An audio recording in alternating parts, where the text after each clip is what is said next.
의원님의 이제 전공 이야기 좀 해야겠죠. 네. 지상파 3사에 관련되어 있는 뉴스가 지금 같은 한날 한시에 쭉쭉쭉 나오더라고요. 그래서 네. 하나씩 한번 짚어보자고요. SBS의 신동욱 전 앵커.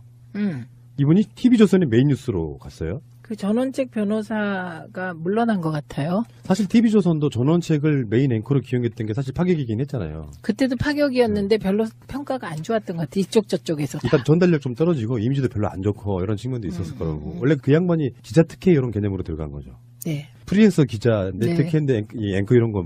원래 앵커라는 개념을 조금 다 아시겠지만 사실 앵커는 엄밀히 따지면 기자가 하는 게 일단 맞고요. 그렇죠. 그리고 그 기자들 중에 대장급 되는 사람이 모든 뉴스를 편집하고 취합해서 자기가 뉴스를 끌어가는 거.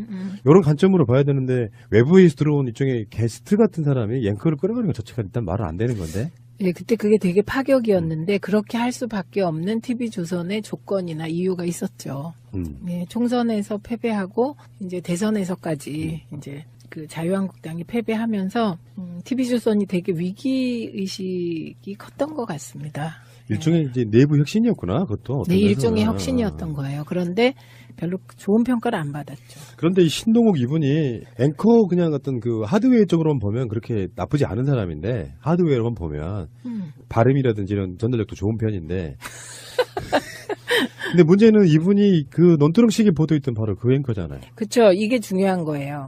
논두렁시계를 보도한 기자만을 탓하면 안 되는 거예요.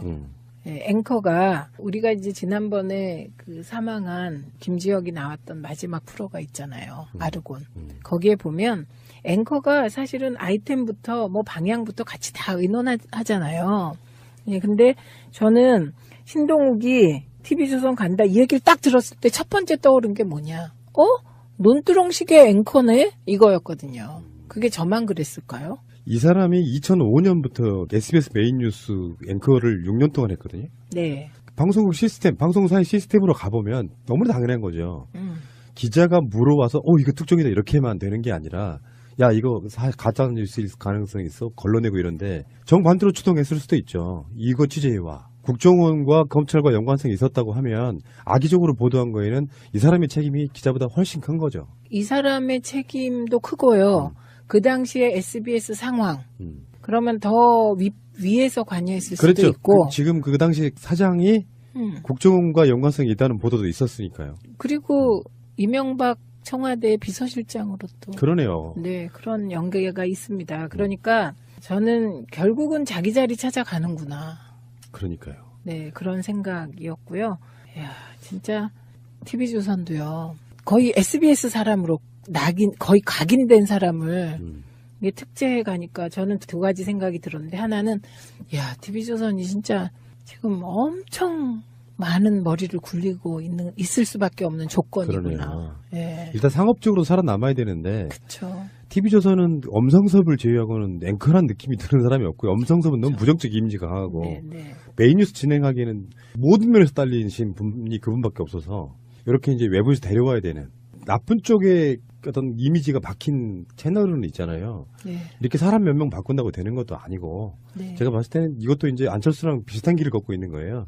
그 다음에 두 번째는 야, 그러면 이 신모 씨는 얼마 받고 가나? 그러니까 그게 궁금하네. 저는 그런 것도 궁금하더라고요. 네. 요즘에 그 프로야구의 스토브리그라고 들어보신 적 있으세요? 응? 프로야구의 스토브리그. 스토브리그. 그냥 모르시는구나. 설명해 주세요. 아이, 부끄러워라. 아니 그게 아니고 스포츠 뭐 관심 있는 사람은 아는 건데 정규 리그가 있잖아요. 낮이 네, 따뜻할 때 네, 봄, 네. 여름, 가을. 네. 이제 추운 겨울에는 운동을 못 하잖아. 네. 그러면 이제 스토브 난로를 켜놓고 하는 리그인데 아. 그 리그가 무슨 소리냐면 운동 경기를 한다는 뜻이 아니라 연봉 협상하는 거예요. 그게 스토브 리그라고 불러요. 아, 그렇군요. 예. 그래서 예전 같으면 사실 방송사 간 이적 같은 게 거의 없었잖아요. 종편이 생기고서야 이런 일이 생겼는데 네. 협상 테이블에 앉아가지고 가장 먼저 보는 게 당연히 얼마의 돈을 주느냐겠죠. 그렇죠. 네. 그게 제일 궁금하고 그다음에 이게 성공할 것인가? 에이, 성공 못해요. 성공하려면 내용을 JTBC 수준으로 바꿔야겠죠. 그걸 할 수 있을까? 그러니까 언론사의 기능을 갖고 있는 보도 기능을 갖고 있는 언론사는 상업적인 건 다른 건 없어요. 보도 자체가 샤프하고 진실이 있어야 돼. 그렇죠. 공정성 같은 게 있어야 돼. 근데 TV조선은 이미 지금 지들이 공정 보도를 한다고 해도 그 오염되어 있는 이미지를 바꾸려면 10년 걸린다고 저는 보거든요. 10년 열심히 노력해야 된다고 봐요. 근데 지금 당장 앵커 하나 바꾼다고 바뀌어지겠습니까? 근데 그게 또 어떤 딜레마가 있냐면요. 푸나님이 보시기에 보도가 바뀌었다. 이렇게 내용을 바꾸면 과거의 TV조선을 보던 그나마 열성적인 시청자들이 떨어져 나가요. 집토끼들. 그러니까 집토끼, 산토끼를 다 놓칠 수도 있는 거죠. 그러니까 예전에 손석희 사장의 JTBC 행위 저는 그렇게 분석했거든요. 국민들은 진보 대 보수로 50대 50인데 종편들이 다 보수 쪽 시청자들을 위한 방송만을 하니 JTBC는 진보 쪽을 위한 방송을 하겠다는 일종의 틈새 시장 공약도 된다라고 봤거든요. 지금 지형으로만 보면 한 20% 정도밖에 안 되는 보수 쪽을 자기들끼리 갈라먹게 하고 있는 그런 느낌도 좀 들잖아요. 그러니까 지금 JTBC가 아직까지도 적자예요. 그런데 저 적자가 질적 변화를 확 일으키면 갑자기 흑자 폭이 높아질 겁니다. 그 이유가 왜 그러냐면 그 손석희의 뉴스룸만 보더라도 처음에 시청률 1, 2% 뭐 막 꼴찌하고 그랬거든요. 그래도 손석희가 끝까지 뉴스룸의 그 포맷과 뭐 이런 거를 다 고수해서 지금은 뭐 거의 최고잖아요. 예, 그런데 그때 중요한 게 광고 단가입니다. 광고 단가가 깎아서라도 광고를 많이 붙이고 싶잖아요. 심리가. 그거를 홍석현이 하지 말라고 했다는 거 아니에요. 알겠습니다. 제값 받고 팔겠다. 예, 알겠습니다. TV조선으로 간 SBS의 논두렁식의 보도했던 앵커 뭐 그런 얘기였고요. 에휴, 사람 그냥 잘 가라. 어차피 아웃오브 안중인데 뭐. 빠이빠이 빠이빠이요. 지금 방통위가요 KBS 네. 이사 해임 절차를 착수했다 그러는데 문제는 네. KBS 이사들이 전체 11명 가운데 퇴직한 1명을 빼고 10명 모두가 업무 추진비를 사적 용도로 너무 많이 써가지고 이 사람들에 대해서 정도가 심한 사람들은 해임해야 된다. 이것을 지금 방통위가 절차에 착수했다는 거 아닙니까? 네, 저는 이거 보고 깜짝 놀랐어요. 진짜 KBS가 얼마나 시체말로 X판이 됐냐 이거 보여주는 거예요. 개판이요? 네, 우리 때는 이런 거 상상할 수 없습니다. 왜냐하면 이건 방통위가 얼마나 일을 안 하고 관리 감독을 소홀히 했냐. 예, 이거 책임져야 될 일이에요. 방통위 직원들. 이게 말이 됩니까? 우리 2006년, 2007년 이때는요. 정말 제가 얘기했잖아요. 1,800원 갖고 문제 삼았다고. 진모 의원이. 저의 카드 문제. 혹시 진성호? 예, 그런데 그래갖고 1,800원이 문제될 정도의 분위기는 뭐냐면 그때는요. 영수처리 다 해야 되고요. 예를 들면 일정 액수 이상을 누구와 식사를 하면 식사한 사람 이름을 다 내야 돼요. 써가지고. 그러니까 철저하게 했어요. 영수 처리를. 근데 이거는 영수 처리 한 번만 해도 그 다음에 막을 수 있는 일이거든요. 그러네요. 네. 그러니까 관리 감독 엄청 소홀히 했다는 거고 요거 하나 보면 작은 걸 보면 전체를 안다고 KBS 진짜 정상화 하려면 사장 가시는 분은 엄청 고생하시겠습니다. 장차. 보니까요. 이분들이 법인카드를 어떻게 썼냐. 개인적 식사비, 음료 구입비 351만 원어치 썼고요. 개인 사용 목적의 물품, 식품 구입비 229만 원어치. 단란주점 이거 좋다. 단란주점 이용대금 186만 원어치. 네. 음반 구입비 143만 원어치. 요거 좀 문제처럼 보이는데. 동호회 회식 등 사적 모임 식사비 111만 원어치. 이렇게 썼고요. 요거 제가 설명을 좀 드릴게요. 무슨 건지. 여기 개인적 식사비, 음료 구입비 511건 요건 뭐가 문제가 된 거냐면 예를 들면 이 KBS 이사 업무 수행과 관련하여 밥 사 먹은 거 문제 안 돼요. 이런 거 주로 문제되는 경우는 토요일 날, 일요일 날 집 주변에서 가족과 식사했다 이런 얘기입니다. 뭐 가족이 아닐 수도 있고. 어쨌든 누군지 그런 거 걸리는 거고요. 그다음에 개인 사용 목적 물품 식품 구입비 22건 이거 있잖아요. 이건 뭘 얘기하냐면 이게 가끔 가다가 카드나 이 공급 유형이 문제되는 게 여성들이 슈퍼마켓에 가서 장 본 게 문제가 돼요. 그게 다 개인적으로 개인 사용 목적 물품 식품 구입했다는 겁니다. 지금 일반적인 얘기예요. 아유 단란주점 이거는 뭐 얘기할 말할 것도 없고. 그다음에 음반 구입비 같은 거 이것도 개인적 목적 물품에 해당되는데 아마도 음반 구입이 너무 특이해서 이렇게 별도 목록으로 뺀 것 같고요. 그다음에 동호회 회식 등 사적 모임 식사비 8건도 이 동호회가 언론 관련 단체이거나 예를 들면 KBS 직원들을 사줬거나 하나도 문제 안 돼요. 이게 완전히 언론과는 아무 상관없는 사람들하고 먹었다 이 말이에요.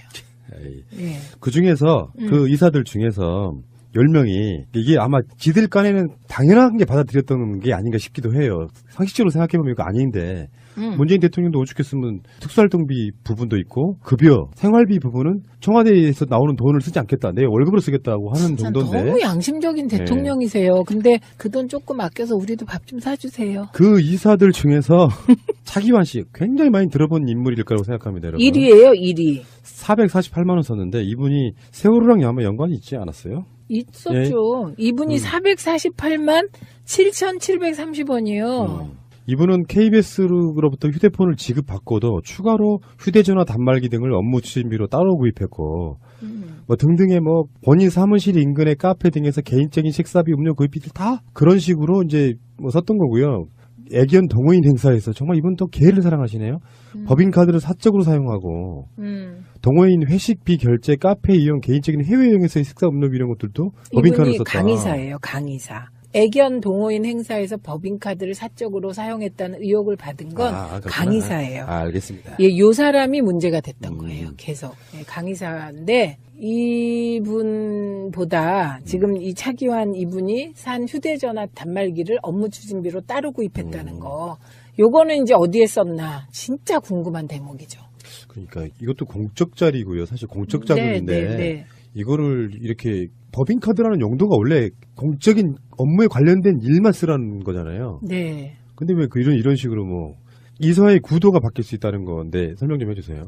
네, 그러니까 지금 KBS 이사 중에 한 분, 그 구여권 이사 한 분이 그만두신 상태입니다. 예. 그러니까 KBS는 총 11명이에요. 근데 이게 7대4 구도였거든요. 그런데 한쪽이 그만두고 한쪽으로 넘어왔으니까 지금 6대5가 된 거죠. 예. 이 6은 구여권이고 5는 지금 여권이고요. 그렇게 돼 있는 상태입니다. 근데 지금 문제가 되는 차기환 이사하고 강모 이사는 빨리 그만두셔야 될 것 같아요. 예, 그래서 2명이 그만두게 되면 거꾸로 7대4가 되는 거죠. 그러면 지금 현재 고대영 사장을 해임시킬 수 있다 이런 거죠. 네, 그런 거죠. 근데 이제 거기서 중요한 게 이인호 이사장이 버티고 있으면 안건 상정을 안 할 수가 있잖아요. 예, 버티고 이러면 복잡해질 수 있으니까 지금 이인호 이사장이 빨리 그만둬야죠. 상황이 이렇게 되면. 근데 이분은요. 이번 법인카드 보면 집행금지 위반은 뭐 3만 원 가량인데 사적 사용으로 의심받을 수 있는 사례가 압도적으로 많았다 이거죠. 그 161회에 걸쳐서 2,821만 원을 이게요. 막 대부분의 금액을 KBS 관계자에게 명절 선물을 주거나 자택 인근 주말 공휴일 식사비로 집행했다는 거예요. 자, 부도덕한 세력들은 어디 가나 이렇게 표시가 좀 나는 것 같고요. 그렇죠. SBS, KBS까지 왔습니다. MBC는 더 심각합니다. MBC의 총 임원 수가요, 11명이래요. 사장 포함해가지고. 네. 그 11명이 절반이 넘는 7명이 휴대폰을 파쇄했어요, 최근에. 하드디스크 전용 파쇄기라는 게 있는데 이게 1,800만 원짜리래요. 요거를 핸드폰을 최근에 산 것들 노동부로부터 이제 부당 노동행위로 검찰 수사를 앞두고 있다 보니까 핸드폰을 파쇄하고 해서 누구냐면 일단 김장겸은 당연하고요. 네.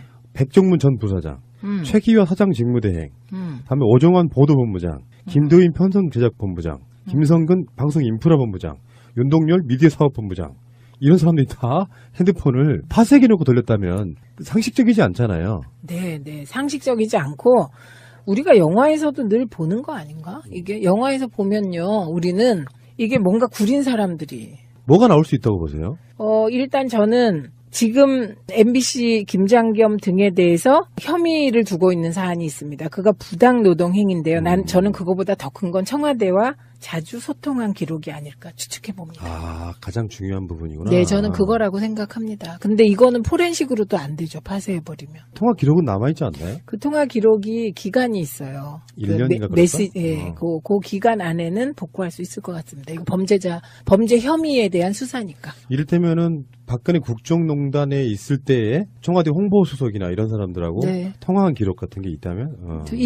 있지 않을까 싶고요. 그 다음에 가장 우리가 지금 이상하게 생각했던 이석수 특별감찰관과 조선일보 기자가 대화한 그 감청 기록이 있었잖아요. 그게 MBC에서 보도를 했어요. 그게 MBC에서 보도했잖아요. 네. 그러면 그게 보도되는 과정이 여기 어딘가 핸드폰에 있을 것 같은 추측이 듭니다. 국정원과 한몸이 돼서 MBC 내부 정보를 넘겼던 전영배 사장이 보도본부장으로 재직할 당시에 정치부장이 김장겸 전 사장이었다. 이런 얘기를 이제 MBC 세노 쪽에서 이야기를 했던 것 같고요. 자, MBC 얘기를 하는 김에 조금만 더 하면 지금 13명이 지원했대요. 사장 공모에. 그래도 이름은 한번 쭉 불러보죠. 자, 13명 후보는 누굽니까?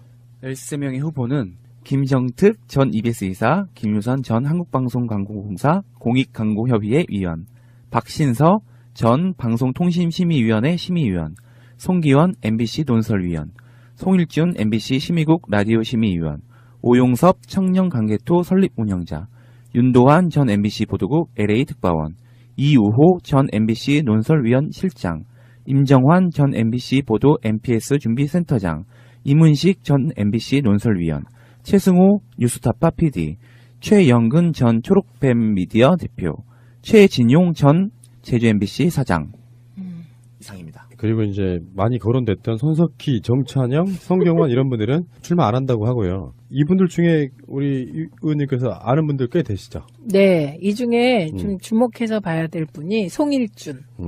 지금 여기에는 MBC 심의국 라디오 심의위원으로 돼 있는데 이 송일준 PD는 그 PD 수첩, 알죠. PD 네. 저널리즘의 핵심이고요. 그다음에 윤도환 전 MBC 보도국 LA 특파원은 이제 MBC 내에서 MBC 내 그 보도국 기자들 중에 개혁적인 성향이 뚜렷한 사람이죠.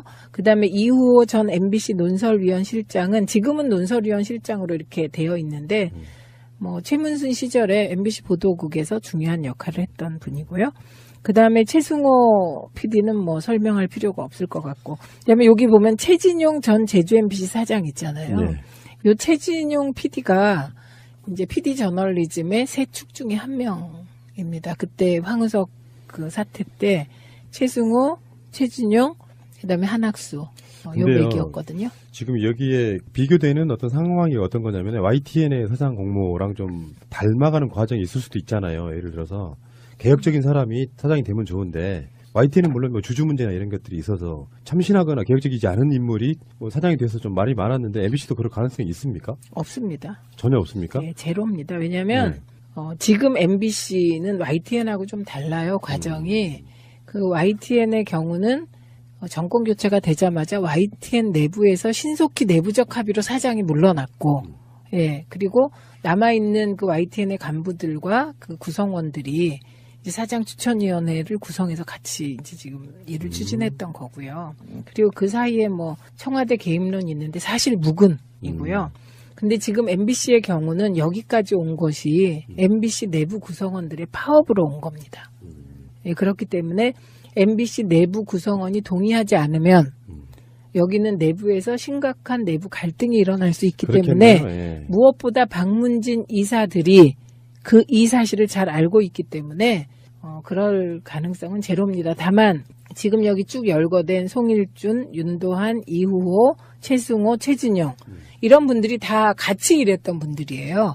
예, 그러니까 이 중에 누가 더 적격인가를 놓고 내부 구성원과 박문진 이사들이 심사숙고를 해서 결정할 거라고 봅니다. 이 방송 나가는 30일 날 최종 후보자가 발표된다 그러고요. 12월 7일 날 새 사장이 확정된다 그러는데 3명으로 압축을 해서 다시 심사를 하는 뭐 이런 과정이 있나 봐요. 네. 알겠습니다.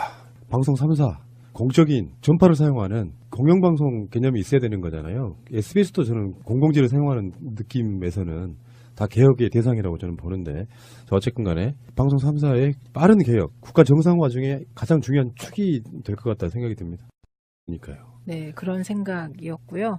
이야, 진짜 TV조선도요. 거의 SBS 사람으로 거의 각인된 사람을 이게 특제해 가니까 저는 두 가지 생각이 들었는데, 하나는 야, TV조선이 진짜 지금 엄청 많은 머리를 굴리고 있을 수밖에 없는 조건이구나. 예. 일단 상업적으로 살아남아야 되는데, 그렇죠. TV조선은 엄성섭을 제외하고는 앵커란 느낌이 드는 사람이 없고요. 엄성섭은 너무 부정적 이미지가 강하고, 네, 네. 메인 뉴스 진행하기에는 모든 면에서 딸리신 분이 그분밖에 없어서, 이렇게 이제 외부에서 데려와야 되는 나쁜 쪽에 어떤 이미지가 박힌 채널은 있잖아요. 네. 이렇게 사람 몇 명 바꾼다고 되는 것도 아니고, 네. 제가 봤을 때는 이것도 이제 안철수랑 비슷한 길을 걷고 있는 거예요. 그 다음에 두 네. 번째는, 야, 그러면 이 신모 씨는 얼마 받고 가나? 그러니까 그게 궁금하네. 저는 그런 것도 궁금하더라고요. 예. 요즘에 그 프로야구의 스토브 리그라고 들어보신 적 있으세요? 응? 프로야구의 스토브 리그. 스토브 리그. 어, 그냥 모르시는구나. 설명해 주세요. 아이, 부끄러워라. 아니 그게 아니고 스포츠 뭐 관심 있는 사람은 아는 건데 정규 리그가 있잖아요. 낮이 네, 따뜻할 때 네, 봄, 네. 여름, 가을. 네. 이제 추운 겨울에는 운동을 못 하잖아. 네. 그러면 이제 스토브 난로를 켜놓고 하는 리그인데 아. 그 리그가 무슨 소리냐면 운동 경기를 한다는 뜻이 아니라 연봉 협상하는 거예요. 그게 스토브 리그라고 불러요. 아, 그렇군요. 예, 예. 그래서 예전에 의원님의 이제 전공 이야기 좀 해야겠죠. 네. 지상파 3사에 관련되어 있는 뉴스가 지금 같은 한날 한시에 쭉쭉쭉 나오더라고요. 그래서 네. 하나씩 한번 짚어보자고요. SBS의 신동욱 전 앵커. 이분이 TV조선의 메인 뉴스로 갔어요. 그 전원책 변호사가 물러난 것 같아요. 사실 TV조선도 전원책을 메인 앵커로 기용했던 게 사실 파격이긴 했잖아요. 그때도 파격이었는데 별로 평가가 안 좋았던 것 같아요. 이쪽 저쪽에서. 일단 전달력 좀 떨어지고 이미지도 별로 안 좋고 이런 측면도 있었을 거라고. 원래 그 양반이 기자 특혜 이런 개념으로 들어간 거죠. 네. 프리랜서 기자인데 네. 특혜인데 이 앵커 이런 거 원래 앵커라는 개념을 조금 다 아시겠지만 사실 앵커는 엄밀히 따지면 기자가 하는 게 일단 맞고요. 그렇죠. 그리고 그 기자들 중에 대장급 되는 사람이 모든 뉴스를 편집하고 취합해서 자기가 뉴스를 끌어가는 거 이런 관점으로 봐야 되는데 외부에서 들어온 일종의 게스트 같은 사람이 앵커를 끌어가는 것 자체가 일단 말은 안 되는 건데. 예, 그때 그게 되게 파격이었는데 그렇게 할 수밖에 없는 TV조선의 조건이나 이유가 있었죠. 예, 총선에서 패배하고 이제 대선에서까지 이제 그 자유한국당이 패배하면서 TV조선이 되게 위기 의식이 컸던 것 같습니다. 일종의 이제 내부 혁신이었구나, 그것도. 어떤 네, 면에서는. 일종의 혁신이었던 거예요. 그런데 별로 좋은 평가를 안 받았죠. 그런데 이 신동욱 이분이 앵커 그냥 어떤 그 하드웨어 쪽으로만 보면 그렇게 나쁘지 않은 사람인데 하드웨어로만 보면 발음이라든지 이런 전달력도 좋은 편인데 근데 문제는 이분이 그 논두렁 시계 보도했던 바로 그 앵커잖아요. 그렇죠. 이게 중요한 거예요. 논두렁 시계를 보도한 기자만을 탓하면 안 되는 거예요. 예, 앵커가 우리가 이제 지난번에 그 사망한 김지혁이 나왔던 마지막 프로가 있잖아요. 아르곤. 거기에 보면 앵커가 사실은 아이템부터 뭐 방향부터 같이 다 의논하잖아요. 예, 근데 저는 신동욱이 TV조선 간다 이 얘기를 딱 들었을 때 첫 번째 떠오른 게 뭐냐? 논두렁 시계 앵커네? 이거였거든요. 그게 저만 그랬을까요? 이 사람이 2005년부터 SBS 메인 뉴스 앵커를 6년 동안 했거든요. 네. 방송국 시스템, 방송사의 시스템으로 가보면 너무나 당연한 거죠. 기자가 물어와서 이거 특종이다 이렇게만 되는 게 아니라 야 이거 가짜 뉴스일 가능성이 있어 걸러내고 이런데 정반대로 추동했을 수도 있죠. 이거 취재해와. 국정원과 검찰과 연관성이 있었다고 하면 악의적으로 보도한 거에는 이 사람의 책임이 기자보다 훨씬 큰 거죠. 이 사람의 책임도 크고요. 그 당시에 SBS 상황. 그러면 더 위에서 관여했을 그렇죠. 수도 있고. 지금 그 당시 사장이 국정원과 연관성이 있다는 보도도 있었으니까요. 그리고 이명박 청와대 비서실장으로도. 그러네요. 네, 그런 연계가 있습니다. 그러니까 저는 결국은 자기 자리 찾아가는구나. 그런 것 같으면 사실 방송사 간 이적 같은 게 거의 없었잖아요. 네, 종편이 네, 생기고서야 네. 이런 일이 생겼는데 네. 협상 테이블에 앉아가지고 가장 먼저 보는 게 당연히 얼마의 돈을 주느냐겠죠. 그렇죠. 네. 그게 제일 궁금하고 그다음에 이게 성공할 것인가? 에이, 성공 못해요. 성공하려면 내용을 JTBC 수준으로 바꿔야겠죠. 그걸 할 수 있을까? 그러니까 언론사의 기능을 갖고 있는 보도 기능을 갖고 있는 언론사는 상업적인 건 다른 건 없어요. 보도 자체가 샤프하고 진실이 있어야 돼. 그렇죠. 공정성 같은 게 있어야 돼. 근데 TV조선은 이미 지금 지들이 공정 보도를 한다고 해도 그 오염되어 있는 이미지를 바꾸려면 10년 걸린다고 저는 보거든요. 10년 열심히 노력해야 된다고 봐요. 근데 지금 당장 앵커 하나 바꾼다고 바뀌어지겠습니까? 근데 그게 또 어떤 딜레마가 있냐면요. 푸나님이 보시기에 보도가 바뀌었다. 이렇게 내용을 바꾸면 과거의 TV조선을 보던 그나마 열성적인 시청자들이 떨어져 나가요. 집토끼들. 그러니까 집토끼, 산토끼를 다 놓칠 수도 있는 거죠. 그러니까 예전에 손석희 사장의 JTBC 행위 저는 그렇게 분석했거든요. 국민들은 진보 대 보수로 50대 50인데 종편들이 다 보수 쪽 시청자들을 위한 방송만을 하니 JTBC는 진보 쪽을 위한 방송을 하겠다는 일종의 틈새 시장 공략도 된다라고 봤거든요. 지금 지형으로만 보면 한 20% 정도밖에 안 되는 보수 쪽을 자기들끼리 갈라먹게 하고 있는 그런 느낌도 좀 들잖아요. 그러니까 지금 JTBC가 아직까지도 적자예요. 그런데 저 적자가 질적 변화를 확 일으키면 갑자기 흑자 폭이 높아질 겁니다. 그 이유가 왜 그러냐면 그 손석희의 뉴스룸만 보더라도 처음에 시청률 1, 2% 뭐 막 꼴찌하고 그랬거든요. 그래도 손석희가 끝까지 뉴스룸의 그 포맷과 뭐 이런 거를 다 고수해서 지금은 뭐 거의 최고잖아요. 예, 그런데 그때 중요한 게 광고 단가입니다. 광고 단가 깎아서라도 광고를 많이 붙이고 싶잖아요. 심리가. 그거를 홍석현이 하지 말라고 했다는 거 아니에요. 알겠습니다. 제가 받고 팔겠다. 예, 알겠습니다. TV조선으로 간 SBS의 논두렁식에 보도했던 앵커, 뭐 그런 얘기였고요. 에휴, 사람. 그냥 잘 가라. 어차피 아웃 오브 안중인데 뭐. 빠이빠이 빠이빠이요. 지금 방통위가요, KBS 네. 이사 해임 절차를 착수했다 그러는데, 문제는 네. KBS 이사들이 전체 11명 가운데 퇴직한 1명을 빼고 10명 모두가 업무 추진비를 사적 용도로 너무 많이 써가지고 이 사람들에 대해서 정도가 심한 사람들은 해임해야 된다. 이것을 지금 방통위가 절차에 착수했다는 거 아닙니까? 네, 저는 이거 보고 깜짝 놀랐어요. 진짜 KBS가 얼마나 시체말로 X판이 됐냐 이거 보여주는 거예요. 개판이요? 네, 우리 때는 이런 거 상상할 수 없습니다. 왜냐하면 이건 방통위가 얼마나